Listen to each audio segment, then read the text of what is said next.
La idea surge fundamentalmente porque teniendo en cuenta que en Colombia se vive una crisis carcelaria con digamos, con unos elementos que rayan con el tema del derecho, de los derechos humanos y el derecho internacional humanitario,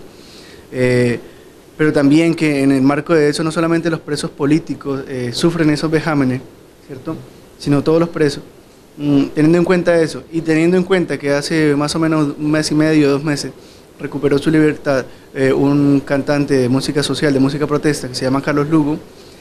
dijimos, hagamos un concierto con ese loco, ¿cierto? Hagamos un concierto con ese cantante acá. Y empezó como una idea muy pequeña, de hacer un concierto con algunos sindicatos, ¿cierto? Eso fue creciendo y dijimos, bueno, busquemos un respaldo, entonces buscamos respaldo de organizaciones de Colombia, ¿cierto? Entre esos se encuentra el Comité Permanente por la Defensa de los Derechos Humanos, que es un organismo incluso consultor de la ONU en Colombia, y acá en Uruguay también, con otras organizaciones, con sindicatos de base primeramente, y luego hablamos con el PIT-CNT está apoyando la iniciativa, ¿sí? Y algunos, digamos, parlamentarios también. Se trata de un concierto que primero da un respaldo total a los diálogos de paz de La Habana, que ya llevan más o menos 3 años, que estamos esperando que culmine, que pensamos que es necesario también, no solamente que se acabe este conflicto armado con las FARC, sino también que se inicie la mesa pública de negociación con el Ejército de Liberación Nacional, que es otra guerrilla, y hay otra con un poco menos, digamos, fuerza territorial, que es el EPL,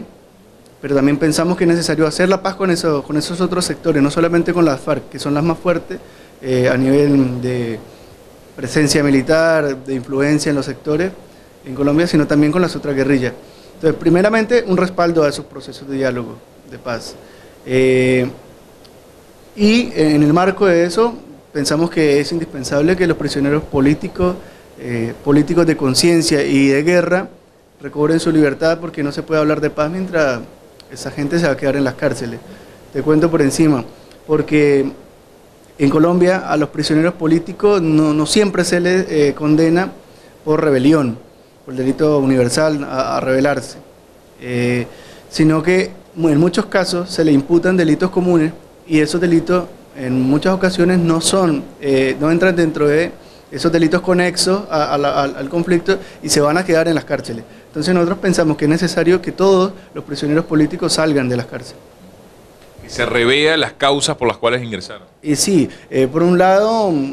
vamos a ver, el gobierno en un gesto de paz que saludamos, aunque nos parece bastante poco lo que hizo, liberó 30 guerrilleros de la FARC, ¿sí? Pero esos 30 guerrilleros de la FARC que liberaron nos parece que son poco para un gesto de paz, como por ejemplo la guerrilla ya ha dado bastantes gestos, como el cese unilateral de fuego. Sin embargo, el gobierno durante un tiempo siguió bombardeando, siguió asesinando, siguió matando gente. En este momento el gobierno de Santos ordenó cesar los bombardeos. Sin embargo, uno de los mayores problemas es que no se le ha dado solución al tema del paramilitarismo. Las bandas paramilitares surgen más o menos en los años 80, 90,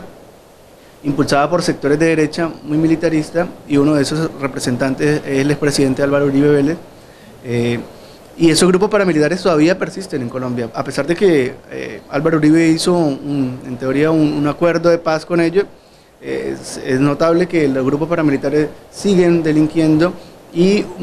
eso es uno de los mayores problemas para que el proceso de paz se dé, porque la guerrilla tiene toda la intención, las guerrillas tienen toda la intención, pero una cosa es firmar el acuerdo con el gobierno, pero mientras tanto los grupos paramilitares siguen matando gente, siguen desapareciendo, siguen amenazando líderes políticos, defensores de derechos humanos, y eso es bastante complicado. Entonces creo que debe llegarse a un acuerdo en cómo se va a atacar los grupos paramilitares para que se logre la paz con justicia social. Surge la iniciativa y la planteamos para el viernes 26, mañana, viernes 26. Se va a hacer una conferencia previa,